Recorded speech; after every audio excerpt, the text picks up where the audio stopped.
Voilà, Bandeko, ça chauffe dans le dossier à est de la République démocratique du Congo. Le secrétaire d'État américain Marco Rubio azali kobelela ete bientôt la bazo bimisa ba document top secret ya Paul Kagame oyo ezali kotalisa ba crime ya Paul Kagame kobanda 1994, même assassinat ya président rwandais Juvenal Habyarimana. Le secrétaire d'État américain alobi bazobimisa ba secret nyonso ya ba crime ya Paul Kagame. Le 15 juillet ezali date oyo ba américain balobaki na Rwanda, balobaki na Kagame alongola ba soldat na ye na mabele ya Congo.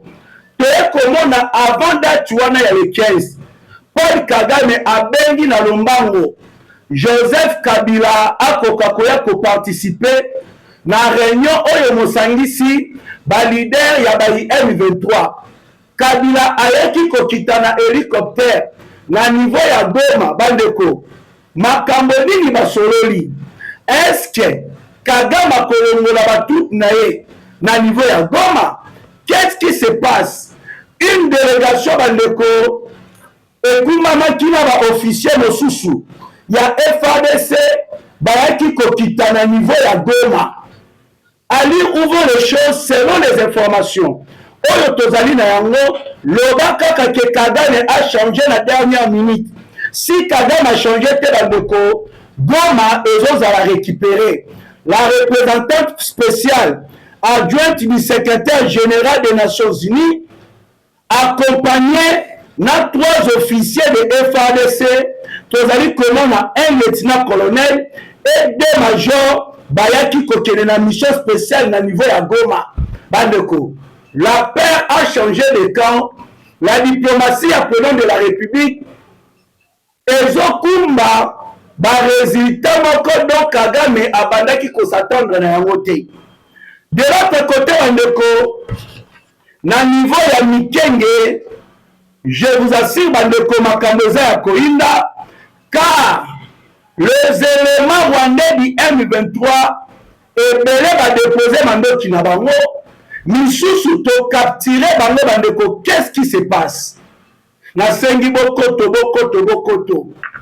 Tolobaka ntango nyonso affaire ya maye oyo botali baye oyo baleka na CNDP, RCD, M23 ba se retrouva au sein de l'armée congolaise. Moko na bango auti ko dévoiler secret ya makambo oyo baona kosala na kati ya armée ya Congo. C'est un colonel na kombo ya Sabimana, atalisi parcours militaire na ye. Azalaki commandant ya régiment ya FARDC. Alobi abandaki kosala nini pe abandaki ko continuer toujours ko collaborer na ba frère na ye o baza ba tuti wande. Qu'est-ce qui se passe? Na point ya liboso j'aimerais to banda na dossier motali Denise Mukendi Bishoshwai na oyo elandi to beta lisolo ya Pierrot Louara. Comment est-ce que Monsieur André Flao a recadré Pierrot Louara en pleine émission? Ah, bandero, Marabosa ya Koinda, bonjour et bonsoir, chers fidèles internautes de partout dans le monde. J'espère que vous allez bien. Merci beaucoup na balandi na biso ya KN8 télévision. Pe baye oyo balanda biso na Petrouza télévision. Tozali komona comment est-ce que bozali ko renouveler confiance na bino na ba chaîne na bino oyo bolingaka aussi na maye oyo toyaka kotalisa bino maye oyo etali politique ya mboka ya Congo. Le diaspora congolais de partout dans le monde nzoto libanda ya mboka memolema na kati ya mboka ya Congo oyo koma bilei na bino ya tango iso ya koluka koyeba Congo elalaki ndenge nini, Congo elamuki ndenge nini, mambi matali politique ya Congo, makambo mozali ko se dérouler le lenge kani. Voilà, sans tarder bandeko, to bandana na dossier ya mwana mwasi oyo azali kobima na itando ike na bino, kombo na ye Denise Mukendi Bishoshwai. Cette femme maudite naza koloba bien cette femme maudite nalingaka kutu te napesa ta na ngai ya kotanga kombo na ye mpe ya kolobela sujet oyo ekokumba toujours kotanga kombo na ye. Mais soki lelo je me suis dit naloba eloko c'est sur base ya bainsulte oyo akosala likolo ya mama ya mokonzi. Tozali komona meme mama Mat Kasalo biso baafricain toza na éducation na biso banoir. Ata mama ya moninga aza ndoki okorespecte ye, jamais okoki kofinga mama ya moninga. Peu importe toke na makambo ya politique na culture na biso baafricain, jamais okoki kofinga mama ya moninga. Ata mama wana aza na caractère ya bien te, ata mama wana atiaka bato ata na avenir mal à l'aise, jamais okoki kofinga mama ya moninga na culture na biso baafricain. Ate eza te ke ye nde moto abota yo, ne fiske ke aza mama aza na bana na ye, okoki jamais kofinga ye. Na éducation na culture na biso baafricain ezalaka bongo. Comment cette dame, cette femme maudite, Denise Mukeneli Shoshwai, ata même problème ezali na mokonzi ya mboka, ata ba divergence politique na biso, jamais okoki kokoma na niveau osala ba video na TikTok na yo obanda kofinga mama Mat Kasalo tolongolaka na kaza mama ya président Tshisekedi na age o mama wazali na wana oyo aza même age na mama wa boti yo to aza mukolo ya mama wa boti yo, mais tina niveau ya kofinga mama Mat Kasalo na niveau oyo bandeko bakomona te que cette femme est folle. eloko esengeli na biso tobandaka kosala otombe na video na ye na TikTok na ye na bacompte de réseaux sociaux ndenge apubliaka, il faut tobandaka kosignale yango parce que eza éducation ya mabe. Batelefone na biso mikolo oyo boyebi bien bana mike mpe bakoma kosalela ba TikTok.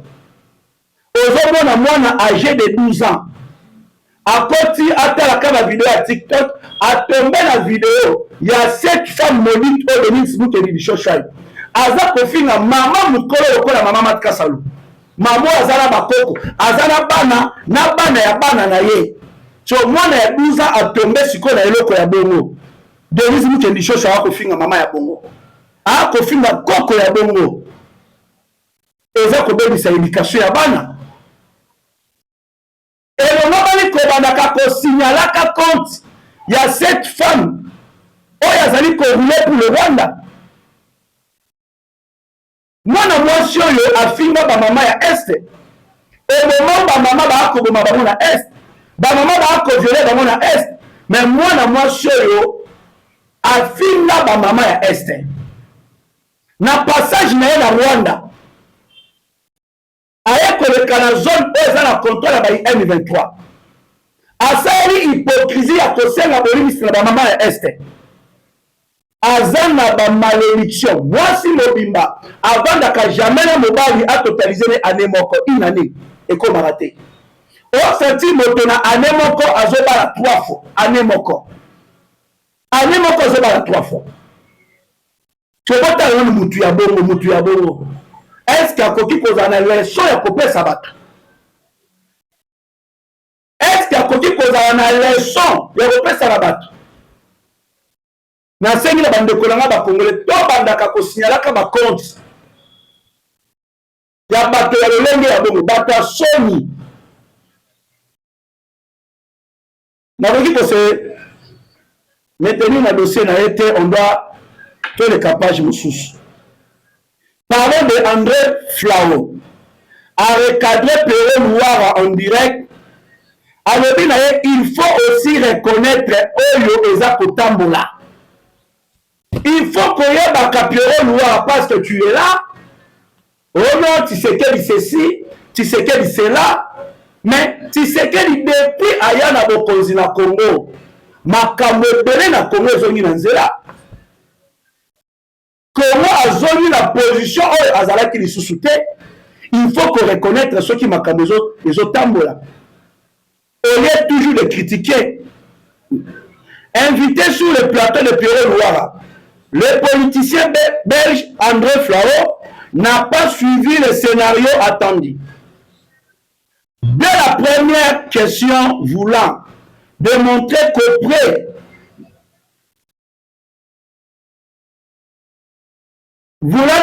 qu'après 66 ans, la République démocratique du Congo est allée décolletée.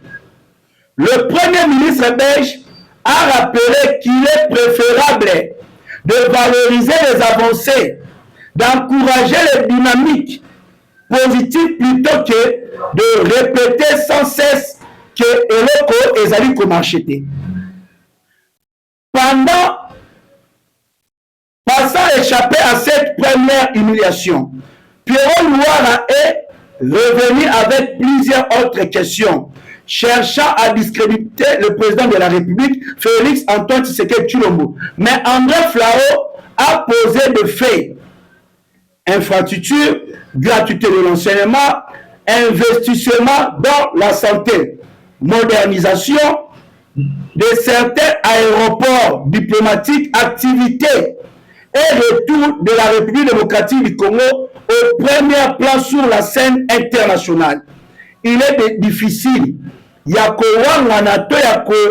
étouffer les actions qui sont palpables dans le terrain. Pierre Louara Bandeko, place à Vanda qui se commissaire d'Indana Mabele. Car André Flao a recadré Pierre Louara. Alors il faut qu'on reconnaisse que Moutousso qui a sali. Le lot de Tomoni ba aéroport, Banzela, ba hôpitaux, ba école. La République démocratique du Congo est zongi sur la scène internationale. On ne peut pas étouffer. Ba effort ya makasi oyo eza komona na miso. En République démocratique du Congo, nous avons des gens qui font la politique par la haine. Bato tellement qui nous t'aiment à mabele qui. Azozo malamu a kobongo la yango mabe. Azozo mabe a kobongo la yango malamu. À cause ya haine oyo bazali na yango. Vis-à-vis na mokonzi ya mboka, Félix Antoine Tshisekedi Tshilombo eye kokumba na bango bakende kosangana ko soutenir ba oyo ba kotangisa makila ya bakongole tongo mibi pourquoi à cause ya haine mal placée.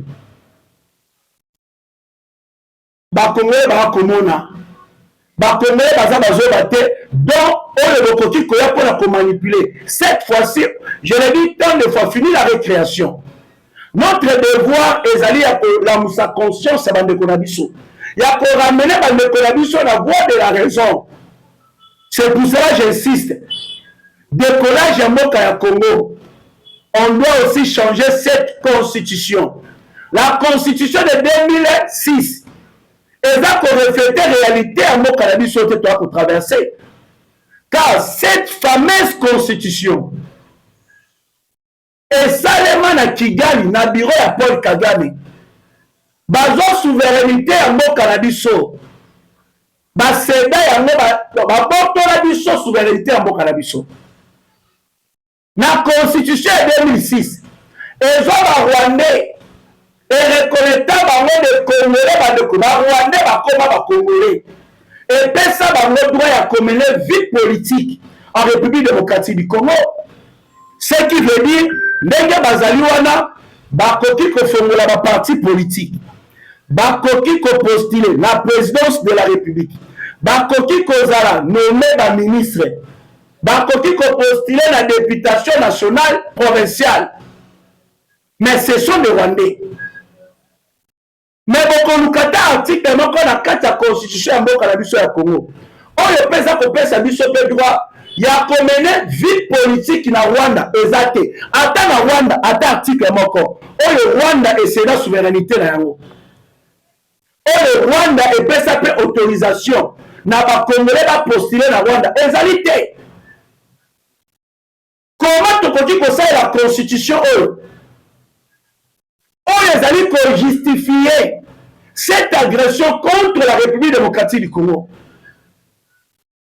Dans le président de la République à Nord, le danger est bon la constitution. Kagame a Kobundisa biso aussi, c'est sur base de cette fameuse constitution de 2006. Le président de la République à Nord, on doit changer cette constitution. Directement porte-parole du gouvernement à Rwanda. Yolande Mako a dit, le Rwanda va ne tolérer jamais que Tshisekedi a signé la constitution. C'est facile à comprendre. Les intérêts du Rwanda sont menacés. Les intérêts du Rwanda dans la constitution sont menacés. Kagame Yemoko aya aloba publiquement que Bakoti qu'il n'a jamais Tshisekedi accès à la constitution. Père comment na Azaria Suruberwa, moko ya ba patron ya ba turaneo oyo ba menaka ba opération na au plateau. Alobi Tshisekedi ne peut jamais toucher la constitution de 2006 parce que cette constitution est la belgérante et la congolais soki ameki kaka koluka kosimba yango tokolongola ye na pouvoir de guerre ou de force. Il faut se poser des questions. Noubert qui n'est même pas congolais baya na nzela ya Laurent Désiré Kabila a se retrouver vice-président la mboka ya Congo. Aujourd'hui il est en train de financer des Turaneo. Bande connaît batuti bawane pour la koboma ba congolais. Côté les manières qu'on s'opposait au changement de la constitution. Il faut comprendre pourquoi tous les rebelles ainsi que les terroristes balingi constitution esi mabate. Nanga lobi a soki to koisa ki goma na Bukavu te. Mais le Tshisekedi alingaka simba constitution. Mais il faut tomber tout na.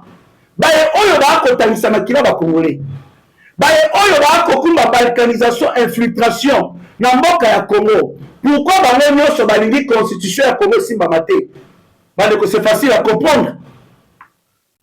C'est facile à comprendre. La libération de la République démocratique du Congo dépend aussi de la changement de cette fameuse constitution. Moi je le dis haut et fort. Congolais, on doit changer la constitution. Loi de père et de mère écoute à la constitution. Donc pose à la président. Na mboka ya Congo esengeli oza la Congolais de père et de mère. Moronga ninayo Congolaise de tata et de maman. C'est comme ça que nous allons sécuriser notre pays. Badinja nous sommes pendant 18 ans par Joseph Kabila. Mon père Azali Congolais te. Pendant 18 ans, avec ici vie à la Congolais, avec ici Moka ya Congo, aujourd'hui il est en train de tuer les Congolais. Total a sorien de dernier à missile alias Moïse Katumbi.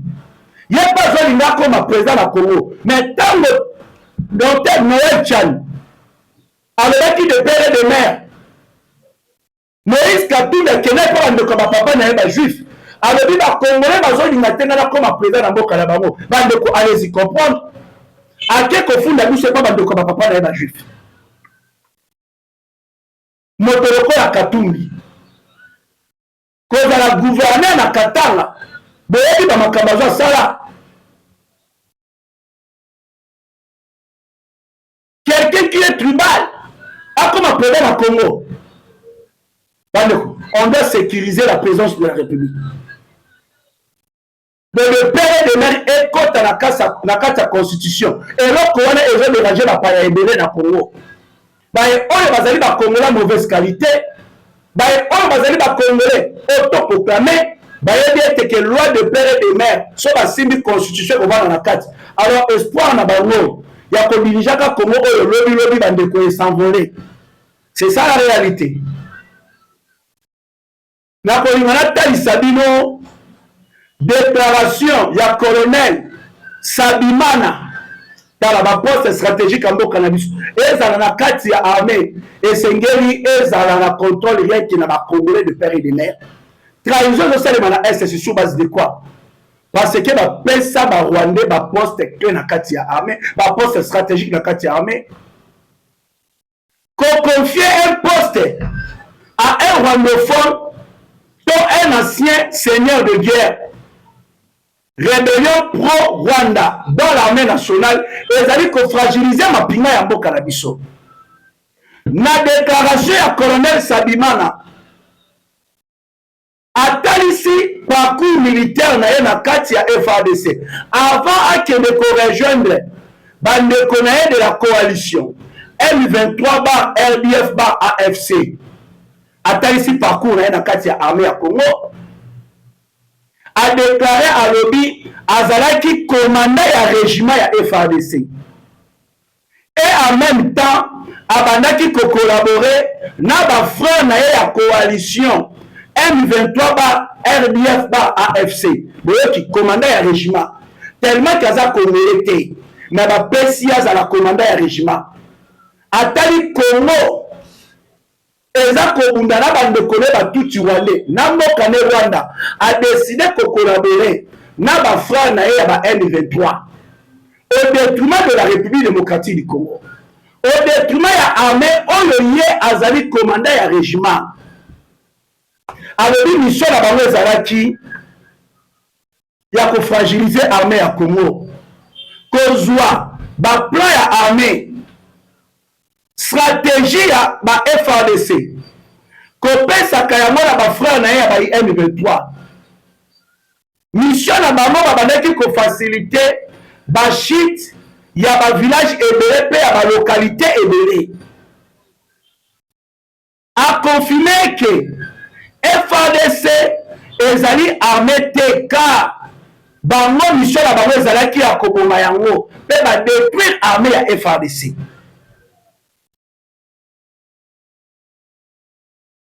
Alobi mission na biso ya kointégrer armée ya Congo FARDC ezalaki mpona ya koaffaiblir yango,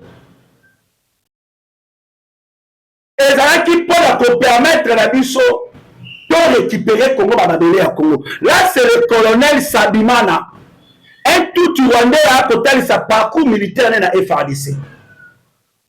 Vous comprenez ce qu'on de père et de mère pourquoi on a changé cette constitution? Parce que nous pas jamais koluka intérêt à ma Congolais, jamais koluka bonheur ya Congo, mais plutôt à koluka bonheur ya mboka na eki le Rwanda. Congo est sali à la colonel officier supérieur, pe fonction ya commandant ya régiment, mais a préféré pour trahir Congo au profit ya mboka na Rwanda parce qu'il n'est pas congolais. C'est ça la réalité bandeko et Sengeli Koeba. La diplomatie à président de la République, Félix Antoine Tshisekedi Tshilombo, oyo esali ete mokili mobimba ekoka koyeba Congo toza ba victime ya agression de l'armée rwandaise oyo esalemi depuis des décennies. Donc Kagame tue toujours à l'est de la République démocratique du Congo. Apiaka ba minere ya mboka ya Congo. Dans le Rwanda etongami na makila ya ba minere ya Congo. Donc on tue les Congolais, azui ba minere pour la kotonga Rwanda. Ba crime ya Kagame aujourd'hui est comme documenté. Dans la diplomatie à président de la République. Les États-Unis d'Amérique, dans le secrétaire d'État américain Marco Rubio, alobaki na Congrès américain lobby, Kagame doit quitter le 15 juillet la territoire ya mboka ya Congo, à respecter l'intégrité territoriale, la souveraineté de la République démocratique du Congo. Et Sengeli ezala respecter. Kagame doit quitter ba territoire, ba localité, ma belle ya Congo. Oyo azali ko occuper yango na nzela ba militaire na ye. Abendaki Kagame matoyi. Ba militaire no ba changer ba tenir ba la ta ba M23 pour na kotalisa fort retrait. Eza ligne rouge okoki ko franchir te. Date bandeko ezali le 15. Le 15 juillet. On est que tout le monde a un mouvement de terrain. Que Kagame est en train de retirer ses troupes à l'est de la République démocratique du Congo. Mais Bissot Sotomoni, comment est-ce que Kagame aille à déployer encore davantage ses militaires à l'est de la République démocratique du Congo, ainsi que l'affrontement et bandit, tout le monde y a mort. Le secrétaire d'État américain Marco Rubio a taillé le bon ça va, le 15 yango super Zoya.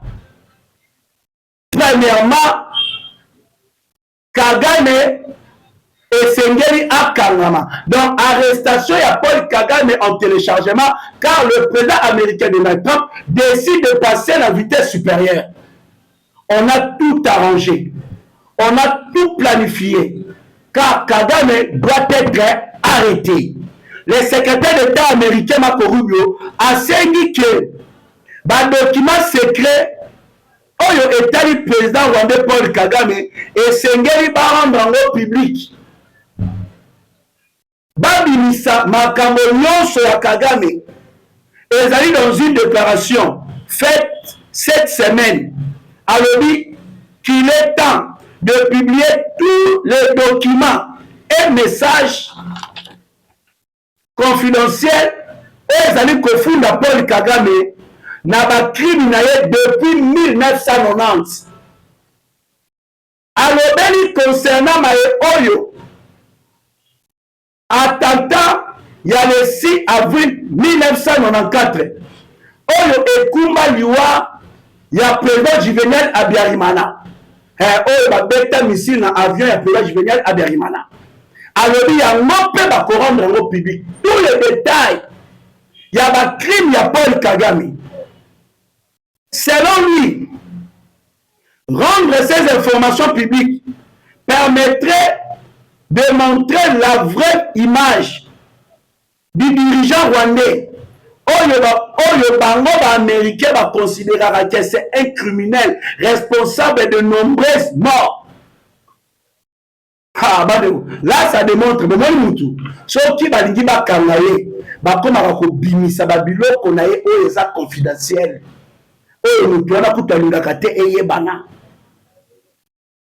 Les États-Unis d'Amérique,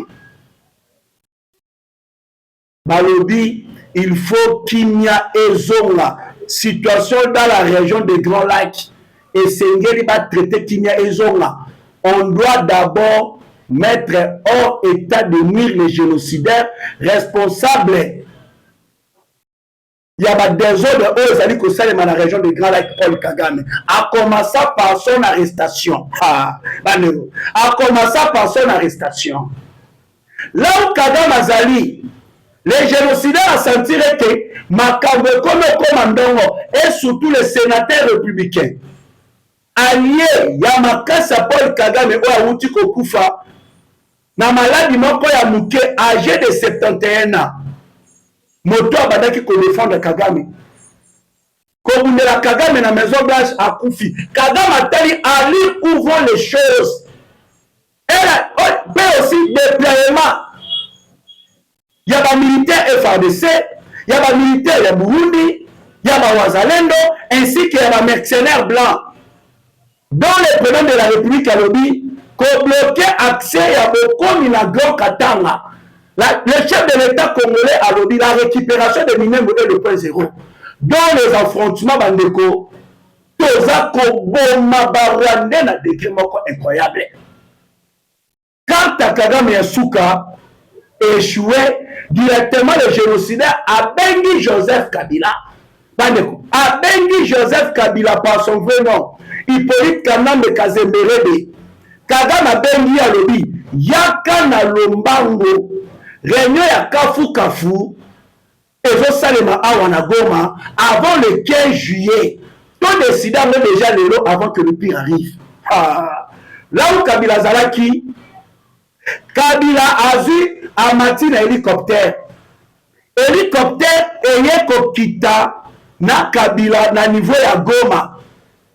Avant date rouge. Ils allaient fixés par les États-Unis d'Amérique pour la Bolonguia militaire et armée à Rwanda. Kabila aye Kokoma. Selon le service de renseignement de l'autodéfense Maï Maï, na niveau ya Goma, État ici était par Kabila aye participer na réunion stratégique Oyo Ekosalema avant le 15 juillet, dans les 14. Réunion stratégique. Et Sangisi ba au cadre de la coalition M23 ba RDF ba AFC Motuna Sikoyo Mozali na minoko mwa bato ya koluka koyeba est-ce que vraiment le Rwanda va réellement retirer ses militaires est-ce que ezali cause oyo Kagame abengisi Joseph Kabila mpona kolongola bamilitaire na ye na niveau ya Goma? Mituna mwa kotumama yango wana toye kotala na basusi na biso. La représentante spéciale adjointe du secrétaire général des Nations Unies, Madame Viviane Van de Per, auti kokoma na niveau ya Goma, azalaki ye moko te accompagné de 3 officiers de FARDC. Tozali komona un lieutenant-colonel na 2 majors dans le cadre d'une mission spéciale. Dans le cadre d'une mission spéciale, le retour de FARDC marque un nouveau tournant na Goma. Bientôt Goma ezozala libéré. Kagame décide de céder. Kagame décide de lâcher l'affaire. Goma Bukavu bientôt ezozala libéré. Bandeko, tokomi na suka ya émission. Na niveau ya Mikenge, c'est là où nous allons chuter. Le M23 bandeko ba affaiblir. Donc Bokasi Mosili, plusieurs terroristes rwandais ba déposer ba mandoki na bango, ba misusu to neutraliser bango après bitumba ya makasi esalemi na niveau ya Mikenge. Plusieurs officiers rwandais bandeko neutralisés. Kagame effectif na ye ya armée eza ko se diminuer du jour au jour, donc eza ko affaiblir Paul Kagame. To la kisi bango de quoi nous sommes capables. Total la siko bandeko le 15. Est-ce que Batouana va respecter tout, va respecter tout? Pour le niveau, je pense bien tout ce qui awa. Numéro plus 243 89 60 77 556 plus 243 89 60 77 556. Tout le monde à la prochaine. Bye.